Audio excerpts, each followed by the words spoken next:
Congratulations on JoJo. It Thank you. broke my heart in so many pieces. It's gone now. Gone. It's yeah. disappeared. Easy sell when you were trying to find... What's that? Was it an easy sell when you were trying to find finance for it? Yeah, it's not the easiest of sells. It's a very hard film to pitch. Obviously, you try and pitch it to me. Well, okay, so it's about this kind of misguided young 10-year-old kid growing up in rural Nazi Germany. I'm going to take this somewhere else. No, it was. I think that the script really spoke for itself. I realised that it was a hard thing to pitch. Those ideas of talking about, especially the war and on the side of the Germans. So I realised I should just write the best screenplay I could, and then use that as the pitching tool, really. Yeah, and I think the fact that I think that the tricky ground is always the Holocaust and the expulsion of Jews and so forth. And I think that's where, if you don't mind me saying, I think that's where you tread such a fine line, but a brilliant line. Well, thank you. Yeah, and it was always I think when your intentions are always in the right place, it's not a film that was ever designed to shock or to get cheap laughs. The laughs never come for free.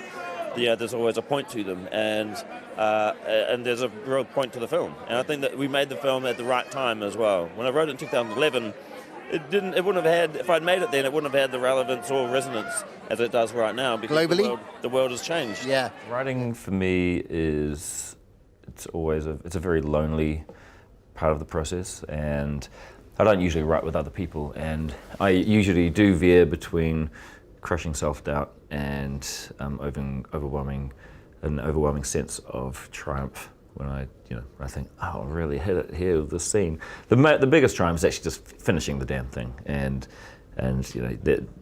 that's when you really want to celebrate, when you finish the first draft. The hardest part for me is actually the first. Obviously, I think probably for most writers is the first page, the first just getting into it.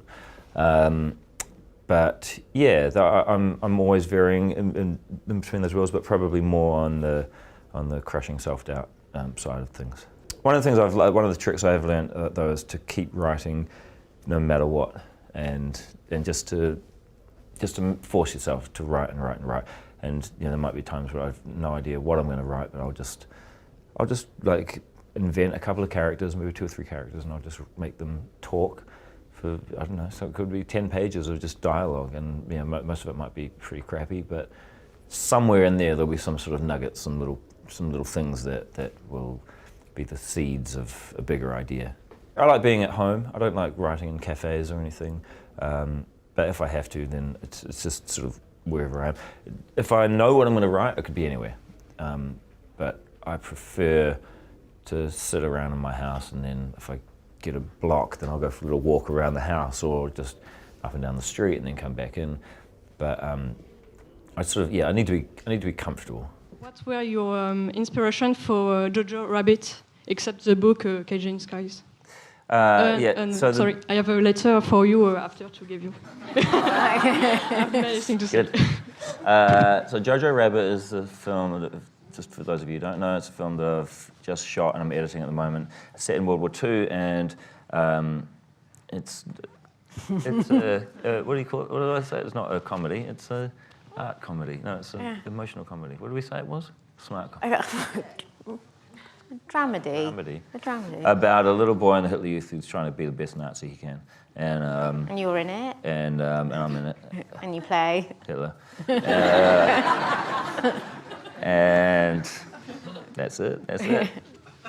Spoiler alert. They lose. With Jojo Rabbit. So, when did you start writing? What? I started writing in 2011. Yeah. And then shot this year. So basically all of my scripts have taken about over 6 years. And do you write then? Does that mean that you're writing 3 or 4 on the go always? Well, I wrote that, and then I went and made What We Do in the Shadows and Wilder People and Thor, and then came back and shot this year. But that's the way I prefer to write. And this is my little trick that none of you will want to do. I will write a draft, and then I'll put it away for a year or so, and then or even 2 years, or even 3 years, and then I'll come back to it and I'll read it and I go, who wrote this shit? And then I will read it like maybe 2 or 3 times, and then I will throw that away and then rewrite it from page 1 based on the memory of what I read. And then my 120-page script will suddenly be 80 pages, and it'll just be the bare bones and just like the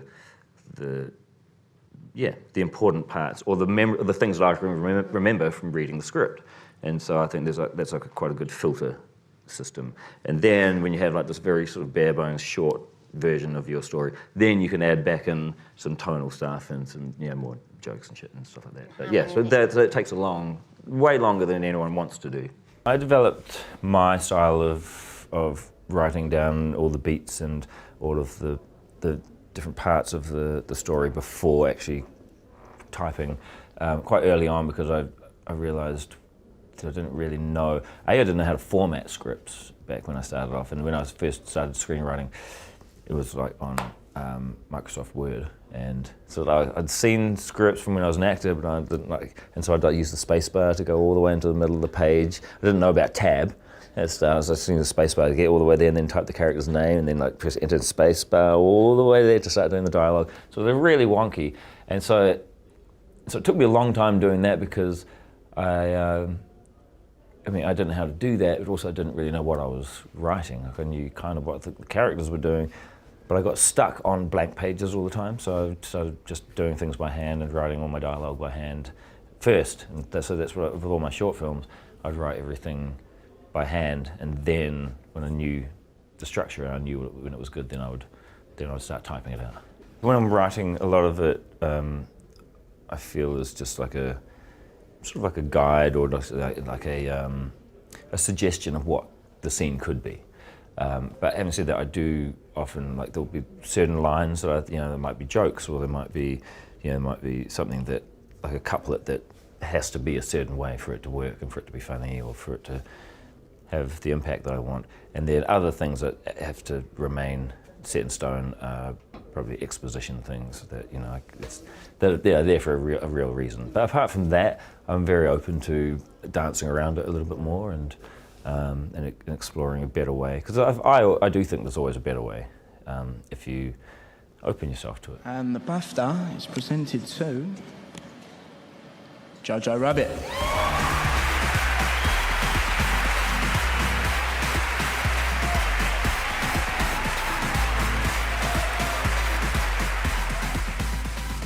Hello, thanks very much, BAFTA. This is very, very cool for me. Coming from the colonies, we know it's been a hard week for you guys, and it's been very nice to take a little bit of your gold back home, where it belongs.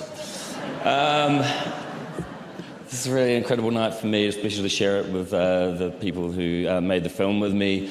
In particular, Chelsea and Stanley, who supported me right from the very beginning when I started writing this, and Carthy O'Neill, who brought the whole film to fruition. And 28, 27, 26, 25. If you put things in front of me, I'll just read them. And that's really it. I mean, the other people I have to thank is Christine Lernens, who wrote the book that I adapted. It's a fabulous book. And also to my mother, who introduced me to the book and made me read and taught me how to read and insisted that I read. And I love you for making me read, Mum. Anyway, and I share this with everyone else, the cast and crew, and Searchlight for believing in the project. Thanks. How does your work as a scriptwriter affect you when you're working on something like Thor or The Mandalorian, where you're coming in as a director for hire, but obviously you write and you write well. So how does that affect? It was challenging for me on Thor. It was challenging because, again, I wanted to control all of those elements, and having a script come in that was not really in my style. It was a good script, but it wasn't my style. So I found that hard. But I always get to do passes on script, so that was built into my contract on Thor. Was I could do a story pass and dialogue pass and stuff, and change a lot of things. And so For instance, like Korg was that character. I basically they said, oh, they've got this rock character, now we'll maybe put him in for one scene. I was like, yeah, sounds good. Maybe I can play that character. Like, yeah, sure. And then I did my pass on the script. They're like, Okay. this character is in this movie quite a lot. And, so yeah, but then something like Mandalorian, which I'm really just directing on that, and that's actually quite nice for me just to, because if it's a good script, then I feel like I can concentrate more on the directing instead of freaking out every day and like changing, like writing on set and going, oh, okay, say this, and I just can concentrate on what it looks like. I found the confidence in my comedic voice through testing out my stuff in front of audiences and doing a lot of stand-up and sketches and things, and then developing that over the years and finding my voice, but also finding my audience and finding like what people responded to that I was doing, and making sure that it was stuff that I enjoyed doing. Like I didn't want to find my comedic voice and, be doing like, nothing against Benny Hill, but like, imagine if that was my thing. People loved that, but I wasn't in love with it, and I was forced to do that style, which it's my style is so, I think, very specific to me, and a lot of my style is actually not even comedy. It's just sort of kind of weird light art, light drama in a way. So so if you look at a lot of my films, there's not a lot that. A lot of the time it's not full of jokes. There's like big. You might have 10, 15 minutes of the film where nothing funny happens, and it's just really sad. Usually the ends of my films are really sad. So that's I found my voice was a mixture of those two, trying to find a balance between that comedy and that drama. They used to make fun of comedy. Well, they used to dismiss it because it's just a silly film about silly ideas. But I know that my films are about really important things, and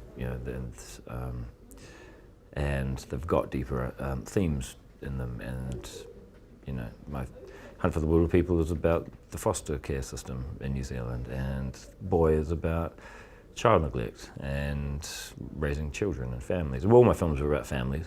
In some ways you could say What We Do in the Shadows is about